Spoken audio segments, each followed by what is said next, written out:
Mallareddy college close, బాత్రూంలో వీడియోలు నిజమే.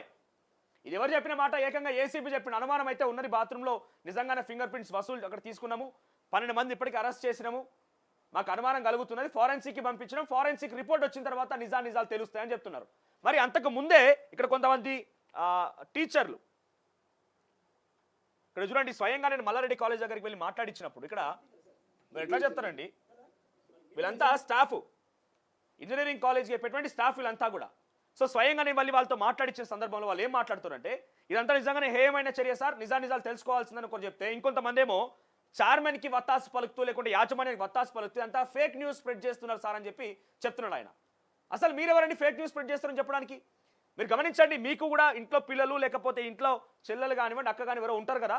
సో ఎవరైనా తమంతట తామే వచ్చి సార్ మా వీడియోలు ఇట్లా రికార్డ్ చేసిన ఒక అనుమానం వ్యక్తం చేస్తున్న, ఆరోపణ చేస్తున్నారంటే నిజాలు తేల్చేంత వరకు మనం వాళ్ళకి తోడుగా ఉండాలి, మనం ధైర్యాన్ని ఇవ్వాలి. కానీ మీరు ఫేక్ అంటే చెప్తారు.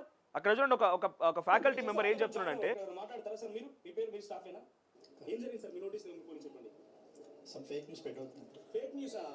ఆయన చెప్తున్న మాట వినండి, సమ్ ఫేక్ న్యూస్ స్ప్రెడ్ అవుతుంది అని అంటున్నాడు ఆయన. ఆయన ఎవరు తేల్చడానికి? మరి నిజంగా నువ్వే ఫేక్ న్యూస్ అని కొట్టిపారేస్తే ధైర్యంగా అమ్మాయి దగ్గరికి వెళ్ళి అమ్మాయి ఎంత ఫేక్ న్యూస్ అని చెప్పు.